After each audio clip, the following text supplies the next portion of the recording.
Media के माध्यम से भी सुना होगा, जैसे अभी खान सर बड़े चर्चा में चल रहे हैं।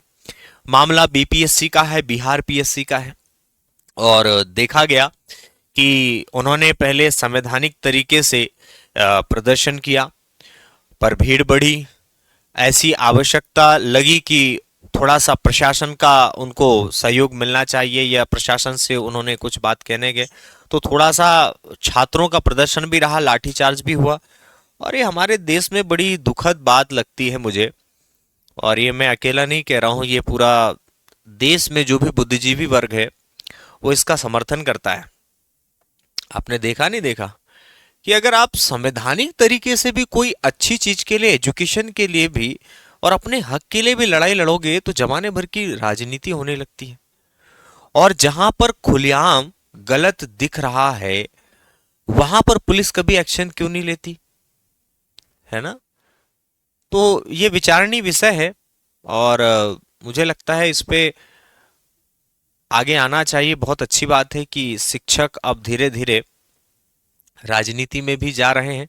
और एक बोलते हैं ना कलम से क्रांति, तो वो क्रांति की मुझे लगता है कि धीरे धीरे वो शुरुआत हो चुकी है। आई बात समझ में? जैसे आपने देखा कि अवध ओझा सर, ये काफी अभी चर्चा में है। एक यूपीएससी की जर्नी से उन्होंने शिक्षक बनने तक के का सफर तय किया, और ऐसे मशहूर शिक्षक जो अब भारतीय राजनीति का भी हिस्सा होंगे। तो हम सारे शिक्षकों की भी एक अपनी कम्युनिटी, जो कि अब नए आने वाले भविष्य के युवाओं के लिए प्रेरणा स्रोत बने और उनके लिए, उनके हक के लिए खड़े रहें।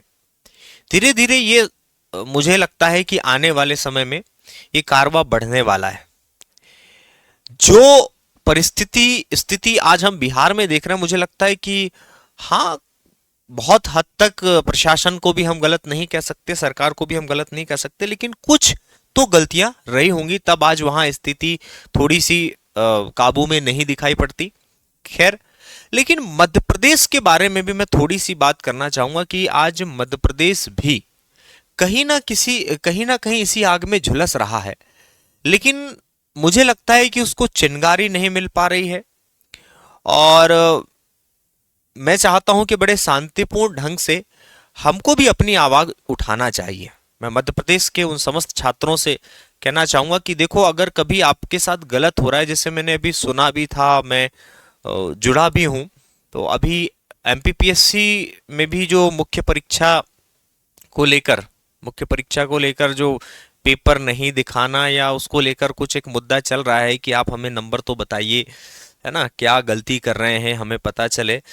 तो उसको लेकर बहुत सारे हमारे शिक्षकों ने भी आवाज उठाई है, लेकिन वो कहीं दबी कुचली सी आवाज दिखाई पड़ती है। व्यापम घोटाला का तो क्या ही कहना उसमें, और जिसमें पटवारी घोटाले ने तो बहुत बेहतर तरीके से दिखाया, बताया कि हम क्या हैं और हम क्या कर सकते हैं और हमारे राज्य में क्या हो रहा है, वो भली भांति आप और मैं सभी लोग परिचित हैं।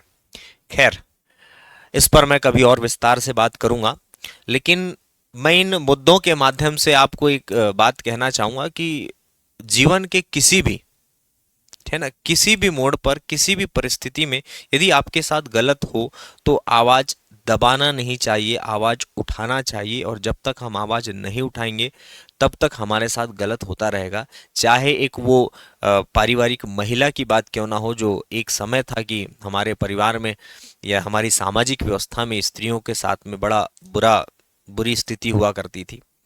पर धीरे धीरे वो एक समय तो वो लगा कि यार ये समस्या है, पर इसको कोई उजागर नहीं करना चाहता था। फिर धीरे से उजागर हुई और आज महिला सशक्तिकरण के नाम पर आज बड़ी बड़ी राजनीति हो रही है। और आज हमारे बोलते हैं ना, सरकार सत्ता कौन बैठेगा कौन जाएगा, ये महिलाएं ही डिसाइड कर रही हैं। तो समय है, परिवर्तित होता है। तो आज जो चेंजेस आ रहे हैं, तो भले ही सोशल मीडिया में कंट्रोवर्सी हो रही हो, लेकिन अब वो बदलाव का समय मैं देखता हूँ।